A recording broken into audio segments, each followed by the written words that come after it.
Morning all. Yes, I'm back. I'm home, and this is my first video I've recorded since I got home. The drive home from Seattle took 5 hours. So when people ask, why doesn't he just go down to a Seattle game? You just take a drive. There's a reason you don't just drive to Seattle and back necessarily. All right, so we're going to talk about the 1982-1983 season. The Adams, Patrick, Norris, and Smythe divisions still intact, as we left them with one exception. The Colorado Rockies have left the Smythe division. They've become the New Jersey Devils. They've moved to the Patrick division. What this means is that, you got to move a team into the Smythe division, and Winnipeg is the team that is elected to move to the Smythe division, which Winnipeg doesn't like. If you look at the teams in the Norris division, geographically they are much closer than the Smythe division teams are, so Winnipeg is not happy, and eventually they would end up in the Central division for this reason, because they really didn't enjoy being thrown into the Smythe division where they're with nobody in their own time zone. So we see a huge difference between first and second in scoring that year. Even though Wayne Gretzky doesn't get to the same point totals he did the year before, in fact, he failed to reach 200 points that year, but still, the difference between first and second in scoring, 72 points. It feels like that's a lot. So, 72 point difference between first and second in league scoring, which is an NHL record. And there's a huge trade made before the season starts. September 9th of 1982, Montreal basically fixes the Washington Capitals, who had not been a good team to this point. They trade Rod Langway, Doug Jarvis, Brian Engblom, and Craig Laughlin to the Washington Capitals for Ryan Walter and Rick Green. Now, Ryan Walter, a good young forward, captain and all of that. Rick Green, a highly thought of defenseman who was a top draft pick. But still, I'm going to go out on a limb and say Washington wins that trade, and by a lot. And that trade is one of the first made by David Poile. So David Poile, who's the GM of the Washington Capitals, fixes the Washington Capitals, who to that point had not been good. January 6th of 1983, the Vancouver Canucks trade Curt Fraser to the Chicago Blackhawks in exchange for Tony Tanti. This would be a huge win for the Vancouver Canucks. Though I liked Curt Fraser a lot as a player, I learned to really like Tony Tanti. February 8th of 1983, Wayne Gretzky has 4 goals in the All-Star game. That would set a record. He wouldn't be done setting records in All-Star games, though. April 17th of 1983, Wayne Gretzky has 4 goals and 3 assists in a 10-2 win against the Flames to set a playoff record with 7 points in a game. So for Calgary, a bit of a tough time in the Battle of Alberta that season, but the Battle of Alberta was born nonetheless. April 2nd of 1983, Mike Bossy sets a record with his 3rd straight 60-goal season. Made it look easy out there, he sure did. April 22nd of 1983, the New York Islanders eliminate the New York Rangers to win their 14th straight playoff series, which is an NHL record. I'm saying is because nobody will ever get to that again. Nobody got close to that again. And it's a pretty amazing record the New York Islanders set. As you can see, I'm wearing their jersey yet again in this series. And sadly, for the final time in this series. April, we already did that. As I said, the Rockies moved to New Jersey. The Jets moved to the Smythe division. The New Jersey Devils would not start out in the building they're in. In fact, the New Jersey Devils had trouble drawing fans early on in their existence, and there was a lot of concern that the move to New Jersey would just mean moving the team again soon after. The Cooperalls, which were used for 2 years, get banned at the end of that second year. Only Hartford and Philadelphia adopted the Cooperalls, but the NHL stepped in and said, these are not safe. If you hit the ice on these, you're going to keep going straight into the boards. You don't slow down. So they're banned. The Flames would play their final season at the Stampede Corral. They were going to move into the Saddle Dome, of course, the year after. Wayne Cashman is the final player of the original 6 era to play in a game. So there were 3 players that would retire that season, but Cashman's the final one from the original 6 era to play in the National Hockey League. So again, another era is gone from the National Hockey League's active player list.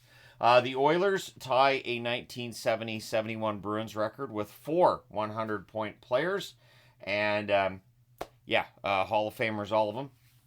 The Capitals would make the playoffs for the first time in their existence. As mentioned, the Rod Langway deal, seen as being a huge part of how the team gets there.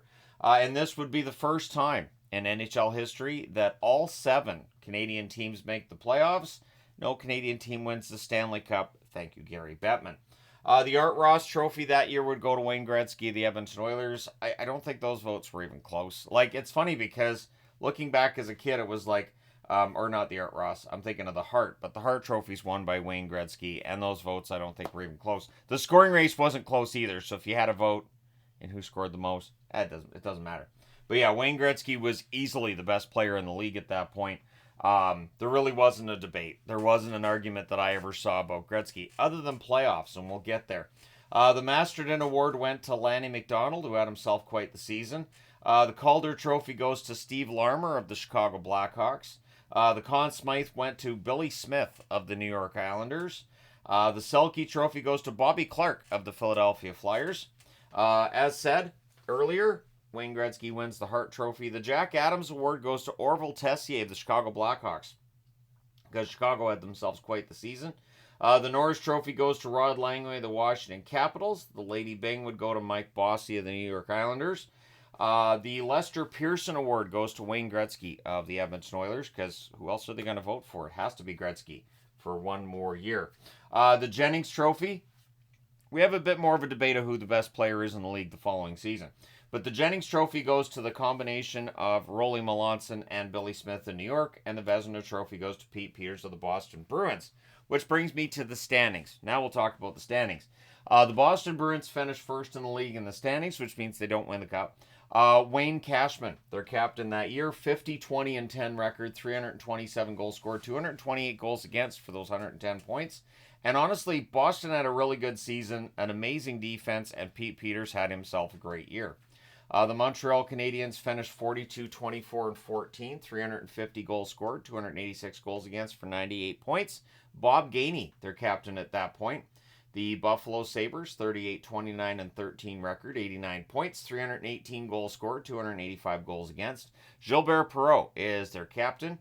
The Quebec Nordiques, who are captained by Mario Marois, one of the best names in NHL. It really has got to be an NHL player, but it's a great name. 34, 34, and 12 record, 80 points, 343 goals scored, 336 goals against. The Hartford Whalers had a rough year, 19, 54, and 7 record, 261 goals scored, 403 goals against, 45 points. Russ Anderson is the captain there. The Philadelphia Flyers finished 49, 23, and 8, 106 points. 326 goals scored, 240 goals against. Bobby Clarke is the captain there. The New York Islanders, 42, 26, and 12 record. They're captained by Denny Potvin, of course. 302 goals scored, 226 goals against, 96 points. What's interesting is they fall from first to sixth that year. They actually had a really rough first half of the season, and there was discussion of whether or not the dynasty was dead. I actually have an article about that. One of my magazines, and how it looks like they're done. And no, they would charge in the second half and end up winning it for a last time. The Washington Capitals finished 39, 25, and 16 for 94 points. 306 goals scored, 283 goals against. Rod Langway, their captain. The New York Rangers, 35, 35, and 10, so 80 points for them. 306 goals scored, 287 goals against. And Barry Beck is their captain. The New Jersey Devils, captained by Don Lever, who comes over from Colorado with the rest of the team, of course. 17, 49, and 14 record.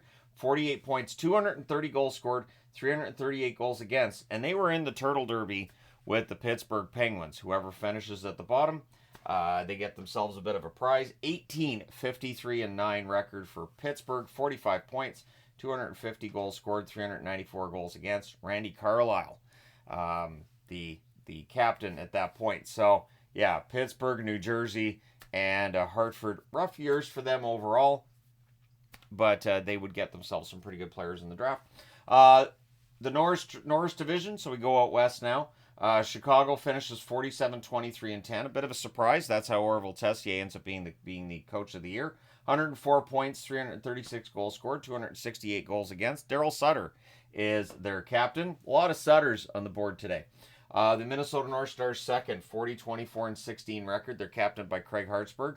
96 points, 321 goals scored, 290 goals against. The Toronto Maple Leafs, mediocrity, the name of the game for Toronto. 28-40-12 record, 68 points, 293 goals scored, 330 goals against. Rick Vive is their captain. The St. Louis Blues, captained by Brian Sutter, 65 points for them, a record of 25-40-15. 285 goals scored, 316 goals against. The Detroit Red Wings finished 21-44-15, 57 points. They're going to have their franchise player soon, though. 263 goals scored, 344 goals against. Danny Gare, the captain in Detroit. Then we go to the Smythe division where it's the Oilers and everybody else. The Oilers 47-21-12, 106 points, 424 goals scored, which is a record. 315 goals against. So they don't defend that well. Let's be honest. The defense for the team here in Edmonton, not fantastic. 315 goals against, almost level with Quebec's 336 there. But Lee Fogelin's the captain in Edmonton. The Calgary Flames finished 32-34-14, 78 points. So the Oilers are the only team above 500 in the division. 321 goals scored by Calgary, 316 goals against. Phil Russell is the captain there. The Vancouver Canucks, captained by Stan Smythe, 35-15. Easy for me to say. That's their record, 75 points, 303 goals scored, 309 goals against. For Winnipeg, 33-39-8 record, 311 goals scored, 333 goals against, 74 points. Two captains that year of Dave Christian and Lucien Deblois.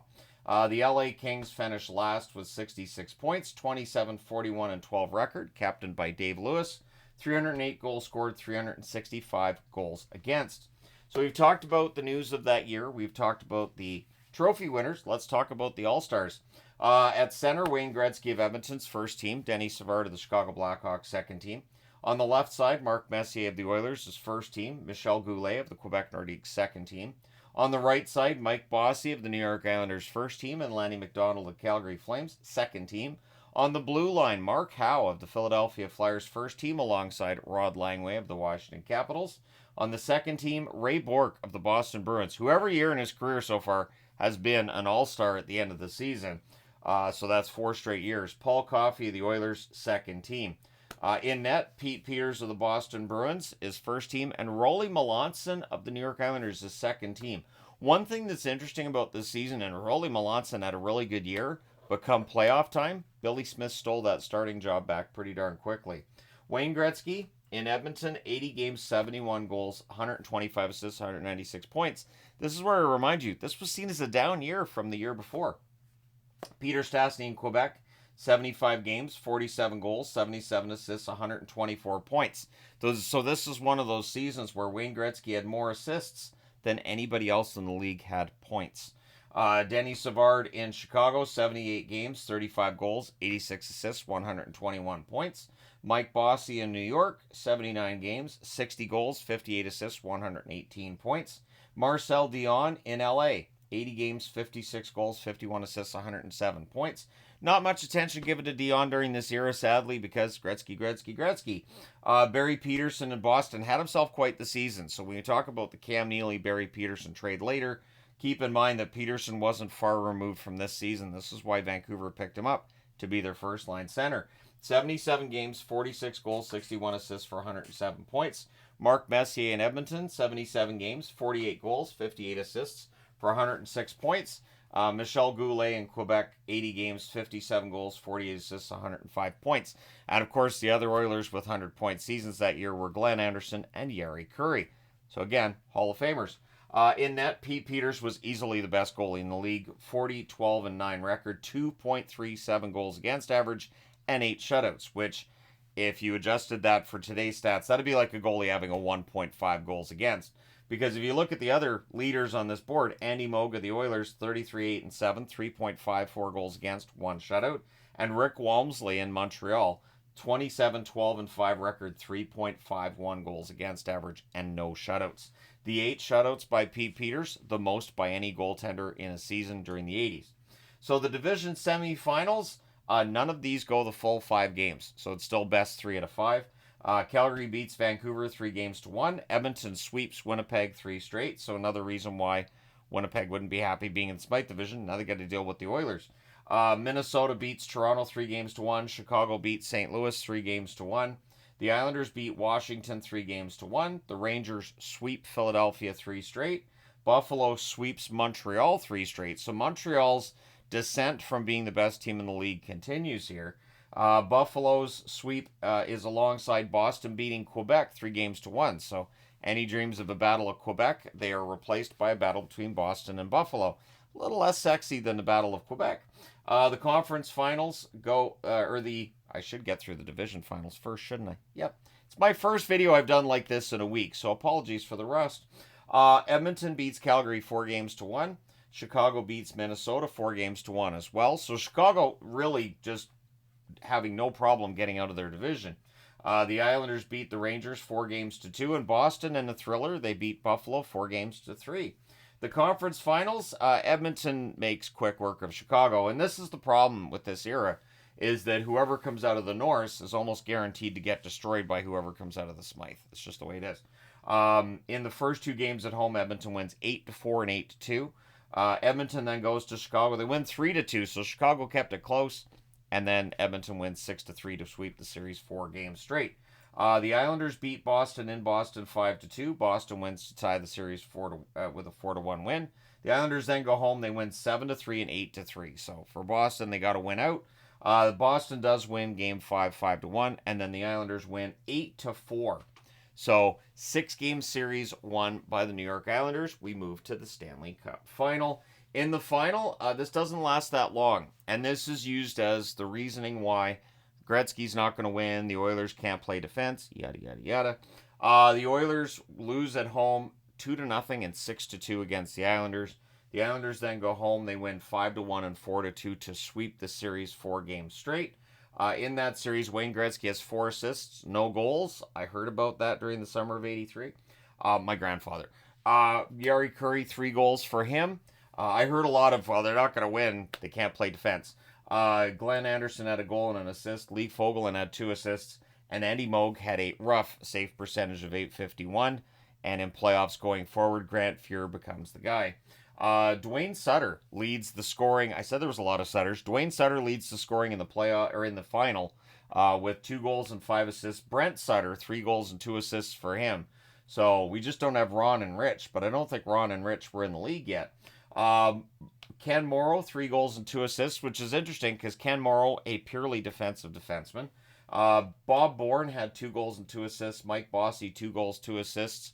Brian Trottier, a goal and 3 assists. And Denny Potvin had 3 assists in the final. Billy Smith, .953 save percentage in the final as the Islanders win their 4th straight Stanley Cup, the only American team to do that.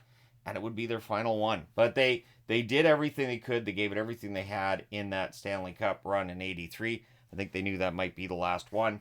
But yeah, we'll get into '83, '84 tomorrow. Let me know your thoughts in the comment section below. As always, don't forget to hit like and subscribe if you haven't done so already. Thank you guys so much for all your support.